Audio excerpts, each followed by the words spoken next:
നമ്മൾ ഈസി ആയിട്ടുള്ള ചിക്കൻ കറി ഇവിടെ റെഡി ആയിട്ടുണ്ട്. ഇത് നല്ല അടിപൊളി ടേസ്റ്റാണ്. ഇത് ഏതിൻ്റെ കൂടെ, ചപ്പാത്തിയുടെ കൂടെയോ ചോറിൻ്റെ കൂടെയോ നെയ്ച്ചോറിൻ്റെ കൂടെയോ ഏതിൻ്റെ കൂടെ കഴിക്കാനും അടിപൊളി ടേസ്റ്റാണ്. ചിക്കൻ കറി ഉണ്ടാക്കാനായിട്ട് പാനിലേക്ക് കുറച്ച് വെളിച്ചെണ്ണ ഒഴിച്ച് കൊടുക്കുന്നുണ്ട്. ചൂടായി വരുമ്പോഴത്തേക്ക് കുറച്ച് കറിവേപ്പില ഇട്ട് കൊടുക്കാം. അതിലേക്ക് ഒരു 5-10 ചെറിയ ഉള്ളി ചെറുതായി മുറിച്ച് ഇട്ട് കൊടുക്കാം. അതിലേക്ക് നീളത്തിൽ മുറിച്ച് ഒരു സവാള ഇട്ട് കൊടുക്കാം. പിന്നെ ഒരു പച്ചമുളക്, പിന്നെ ഒരു 4-5 അല്ലി വെളുത്തുള്ളി ചെറുതായി മുറിച്ച് ഇട്ട് കൊടുക്കാം.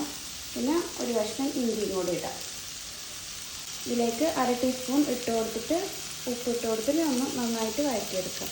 അപ്പം ഉള്ളിയെല്ലാം വഴറ്റുന്ന സമയത്തേക്ക് ഞാനിവിടെ 1 കിലോ ചിക്കൻ എടുത്ത് വെച്ചിട്ടുണ്ട്. നല്ലോണം കഴുകിയിട്ട് വൃത്തിയാക്കിയിട്ടുണ്ട്. അതിലേക്ക് 1 ടീസ്പൂൺ ഉപ്പ് നല്ലോണം ഒന്ന് മിക്സ് ചെയ്ത് വെച്ചിട്ടുണ്ട്.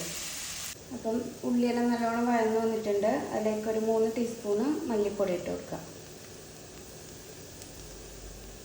1/4 ടീസ്പൂണ് മഞ്ഞൾപ്പൊടി, പിന്നെ ഒരു 3 ടീസ്പൂണ് മുളക് പൊടി. ഇത് അധികം എരിവില്ലാത്ത മുളക് പൊടിയാണ്. പിന്നെ ഒരു 1/2 ടീസ്പൂണ് കുരുമുളക് പൊടി. അപ്പം ഇതെല്ലാം കൂടി ഒന്ന് നല്ലോണം ഒന്ന് വഴറ്റിയെടുക്കാം. ഇതിൻ്റെ പച്ചമുളകെല്ലാം മാറുന്ന വരെ. പൊടികളുടെ പച്ചമുളകെല്ലാം മാറിയിട്ടുണ്ട്. അതിലേക്ക് ഒരു തക്കാളി നീളത്തിൽ മുറിച്ചിട്ട് ഇട്ട് കൊടുക്കാം. നല്ലോണം ഒന്ന് മിക്സ് ചെയ്തതിന് ശേഷം നമുക്കിതൊന്ന് മൂടി വെച്ചിട്ട് വേവിക്കാം. തക്കാളി വെന്ത് വന്നിട്ടുണ്ട്. അതിലേക്ക് നമുക്ക് ചിക്കൻ മുറിച്ചത് ഇട്ട് കൊടുക്കാം. അപ്പോൾ ചിക്കൻ നല്ലോണം ഒന്ന് മിക്സ് ചെയ്തെടുത്തിട്ടുണ്ട്. അതിലേക്ക് ഒരു 1/4 ഗ്ലാസ് വെള്ളം ഒഴിച്ചിട്ട് നമുക്കൊന്ന് മൂടി വെച്ചിട്ട് വേവിക്കാം. അപ്പം ചിക്കനെല്ലാം നല്ലോണം വെന്ത് വന്നിട്ടുണ്ട്. ഈ സമയത്തേക്ക് നമുക്ക് കുറച്ച് കറിവേപ്പില ഇട്ട് കൊടുക്കാം. നമ്മൾ ഈസി ആയിട്ടുള്ള ചിക്കൻ കറി ഇവിടെ റെഡി ആയിട്ടുണ്ട്.